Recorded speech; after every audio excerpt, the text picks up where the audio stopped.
I was thinking about this the other day, because remember when I back on the podcast when I talk about Puss in Boots? Because I keep seeing people bring it up, because it is a quite good movie, right? And there's people who are like actually kind of like going out and saying, "Hey, this is a good movie. You should go watch it." So it's been on my mind, and I realized I completely forgot to talk about this during the podcast, but like, there is a very realistic depiction of a panic attack in Puss in Boots: The Last Wish, which I was not expecting. And I think that it's kind of funny that I forgot about that because I myself suffered from pretty severe anxiety for most of my life. And the reason I forgot about it is that I spent a lot of time in that scene getting stressed out by the heartbeat sound they were playing. I had this like severe misophonia of heartbeat sounds. Like it for some reason, it's not like usual ones like, oh, people don't like high-pitched screeching noises. Like, yeah, that's obvious. It hurts your ears. I just hate heartbeat sounds. And I don't know why. It makes me, I don't know, it freaks me out. I hate the sound of it, and they play that during that scene. So, like, the movie is one. So, like, to quickly recap, Puss basically has, like, a brush with, like, the literal embodiment of death in this movie. And he's on his last life, and the whole motivation in the movie is that he wants to get this wishing star so that he can get his lives back. He's actually terrified of death, and they kind of like foreshadow it a little bit, where like he like the hairs on his body stand up, and that's sort of like his tell when he can feel like death is nearby. And there's a point where he has like the closest encounter with death in the entire film. And he like escapes, and he's just running and running and running and running. And then he just like ends up, once he's escaped, he just kind of like sits against this tree, just breathing super heavily. And like he can't think. His heart is just beating out of his chest. And the only thing that calms it down is the little dog that comes by, the little dog character, and he pets him and kind of calms down a little bit. And it's a very, very like real depiction of what an actual anxiety attack looks like. And I was thinking about that, and I thought how novel it was, really. And I think that's what's strange, because I was thinking about this, and I'm like, depression and anxiety are probably the most well-known mental, like, what would you call it? Mental illnesses that people have, right? Disorders, whatever you want to. I don't know what the right term is for it, but you know what I'm talking about. And I think it's really interesting, the disparity between how much art there is that depicts and expresses and explores depression compared to anxiety. And I thought that's really interesting. Like, there's all this, like, if I just say to you, imagine for a moment, like stock photo depression, right? Stock photo depression. What pops into your mind? Someone in a gray hoodie sitting against a wall with their head down. Dark lighting, all that. You know exactly what I'm talking about, right? Being really sad.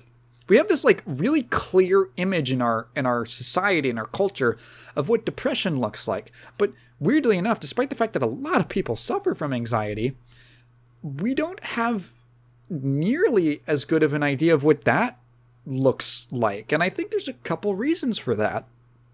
How should I start? I think one of the biggest ones, if we're going to talk about like artistic depictions, right, is that like, so think about like, okay, art that's sad. Let's just talk about music, for instance. Sad music. I love sad music. Modest Mouse is my favorite band ever. And when people listen to sad music, generally, obviously everyone's experience might be different, but generally the appeal of sad music isn't that it makes you sad.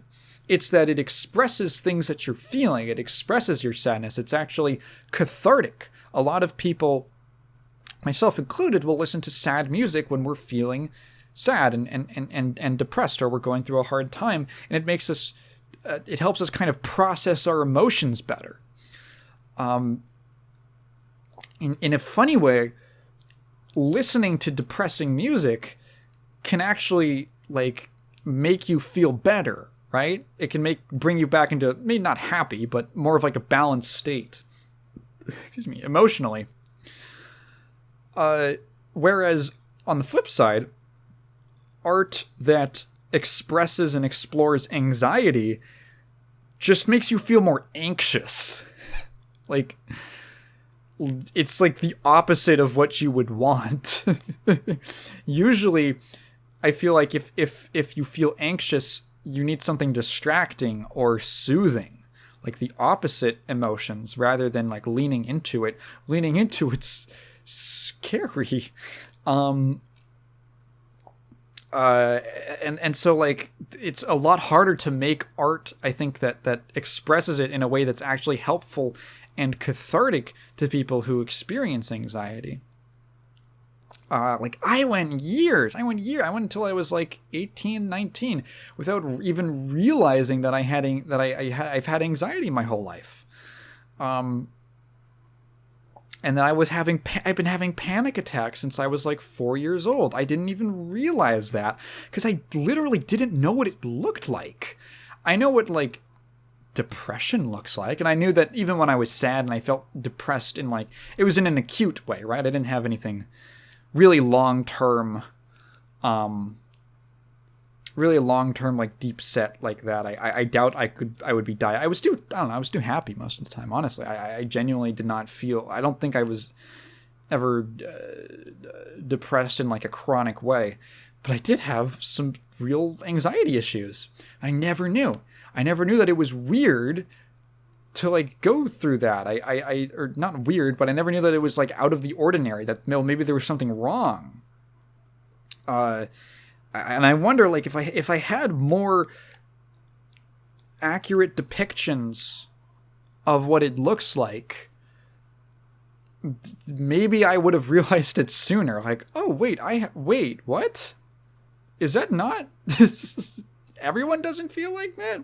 Because to me, my anxiety just made sense. My anxiety, it was irrational, but it felt rational.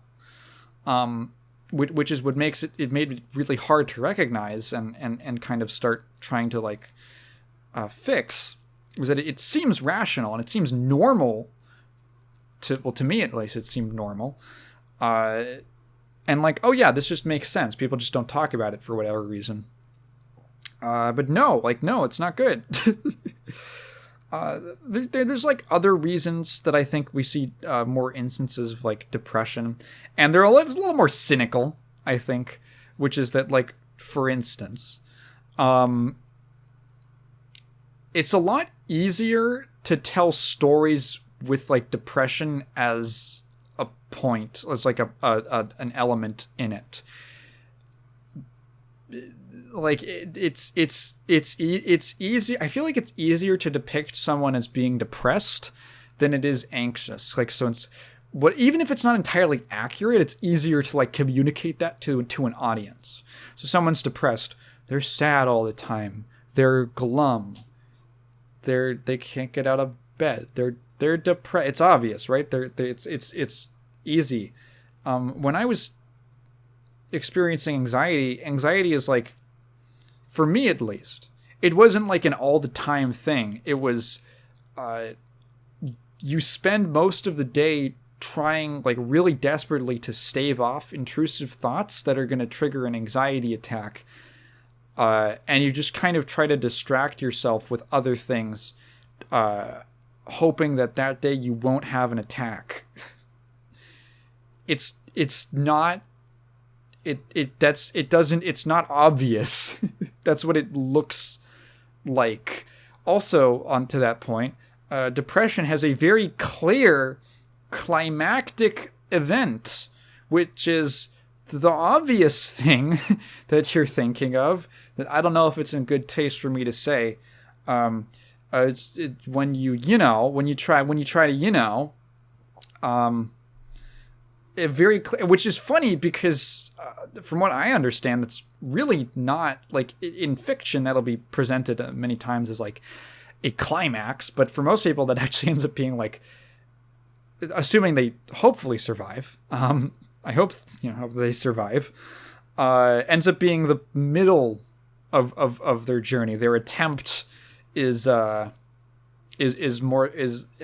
often more times being like a catalyst for them to get help, and or to like improve. It's not, or it might happen multiple times. Who knows?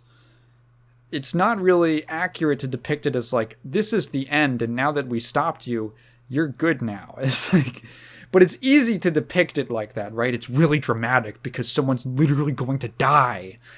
An anxiety attack, people get to like cry. They get let's go back a couple words. Not talking about anxiety, talking about the depression thing. People get to cry. Oh my God, you got a dramatic scene, someone busting open the door to stop that. It's really dramatic, right? When an anxiety attack is like, oops, I saw something, or I had a weird thought that like triggered a panic attack. And then that lasts for about a minute, where I feel like I'm going to die. And then I spend the next few hours just kind of in bed trying to distract myself from what just happened. And I'm kind of just put out of commission for like half the day. It's not, what I'm trying to say is that depression is a much sexier, it's much sexier than anxiety. It's been made that way at the very least. It's been much more romanticized than anxiety. And I think that's, I don't know, it's kind of interesting. Like, it's kind of sexy to be sad and like, and depressed. Not when you're on that, not when you're going through it, but from an outsider's perspective. Oh, wow. How, whatever. It's associated with all this like deepness and meaningfulness. Anxiety just like very clearly just ruins your fucking life.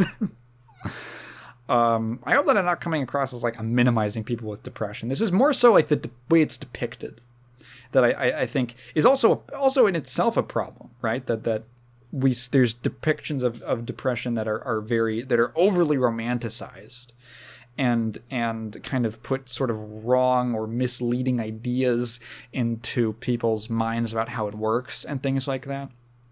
I'm just speaking from the perspective of someone who dealt with a lot of anxiety problems and realized that there was not a lot of like representation for that, and in a weirdly imbalanced way. I think it's interesting. It's something I would like to see more. I'm surprised that Puss in Boots: The Last Wish was the movie to do it, but I did genuinely feel like, wow, that felt really like whoever wrote it, or at least went through that, or at least was advised by someone who suffered from that kind of a panic attack.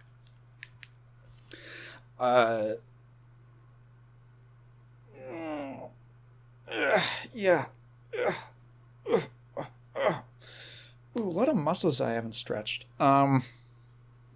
Felt nice. Yeah, I don't know. I was thinking about it. I wish there was more. I think it would be helpful. I think seeing things that you go through, for how common it is. I don't even remember, like, I went through a lot of mental health stuff when I was in high school. Education wise, like I went through a lot of, like, we had health class and we had a whole big part of my health class was talking about mental health, right? We obviously did, physical health and all that, but a lot of it was also mental health. They made it's like a point now in education to talk about mental health, at least where I went to school. And I don't know if we talked a lot about like depression and obviously like, mood imbalance and things like that, emotional like homeostasis and ways that the way that like for instance, like a bipolar condition works, and how you go from like down to up and up and down and stuff like that. The brain overcorrecting for certain emotions, all that kind of thing. We talked about how to talk to people who are feeling like, heavily depressed, what to do if you're feeling depressed, what to do if you're having like a suicidal ideation. We talked a lot about that. And it felt, at least the impression that I got from my experience in high school, was that there was definitely like a lot of care for people who are going through that. And if you are going through that, yeah, love. I feel the need to say that. I don't remember that much talk about anxiety. It's just, I don't, it's weird. It's like we don't really know. I don't know.